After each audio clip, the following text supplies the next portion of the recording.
یا تو مجھے تم جانے دو حدود اسلامیہ میں کہیں بھی چلا جاؤں گا، میں شام چلا جاؤں گا، مکہ چلا جاؤں گا، واپس کہیں چلا جاؤں گا، اور یا تو پھر تم مجھے یزید کے پاس جانے دو، اور یا تم پھر میرے خون سے تم اپنے ہاتھ کو رنگین نہ کرو۔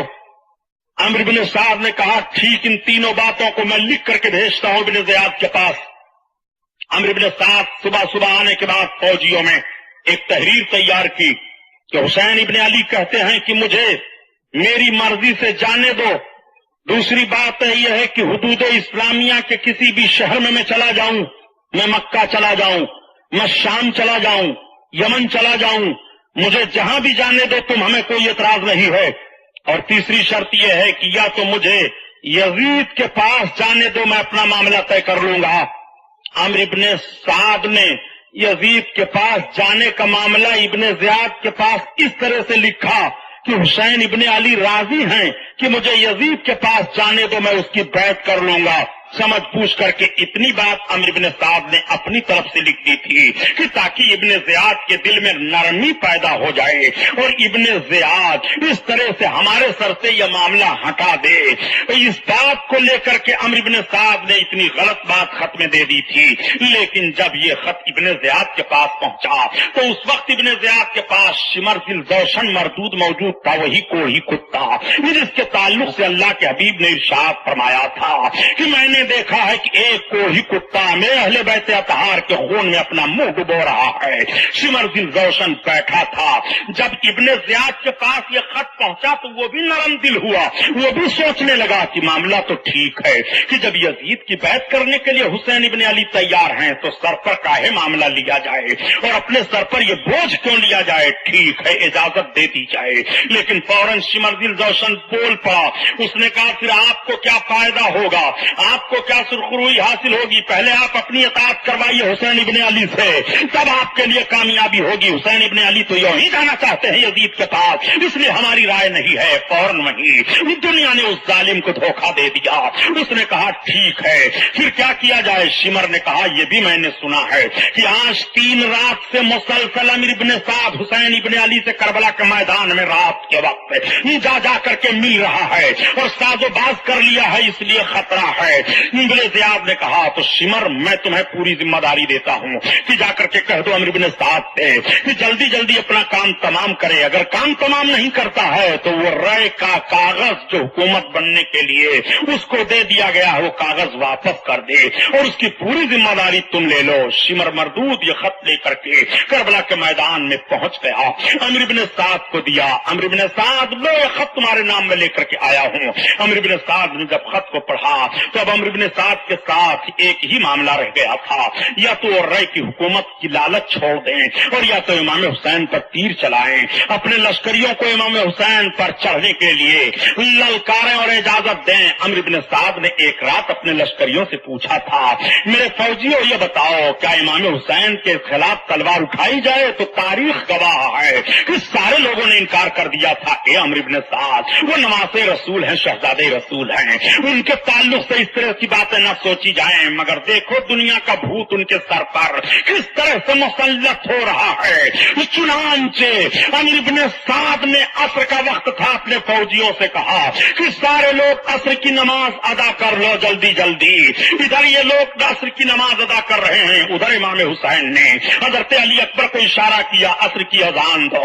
مسلمانوں ادھر بھی عصر کی اذان ہو رہی ہے، ادھر بھی عصر کی اذان ہو رہی ہے، دونوں طرف نمازیں ہو رہی ہیں، سمجھ میں کچھ نہیں آتا اس عصر کی نماز کو کون سی نماز قرار دی جائے۔ ادھر بھی تو نماز پڑھی جا رہی ہے اور ادھر بھی تو نماز پڑھی جا رہی ہے، دونوں نمازوں کو سمجھو۔ ایک طرف نماز ادا کی جا رہی ہے مگر دنیا کی لالچ میں مقدس ہستی کو شہید کرنے کا پلان بھی بنایا جا رہا ہے، روح نماز کے خلاف جنگ کرنے کی تحریک بھی چلائی جا رہی ہے۔ دیکھو سمجھ میں نہیں آتا اہل عرفان اس نماز کا نام کیا رکھیں گے؟ حافظ الصلوات والصلاۃ الوسطی، وہ بھی عصر کی نماز ہے، دونوں طرف سے عصر کی نماز پڑھی جا رہی ہے۔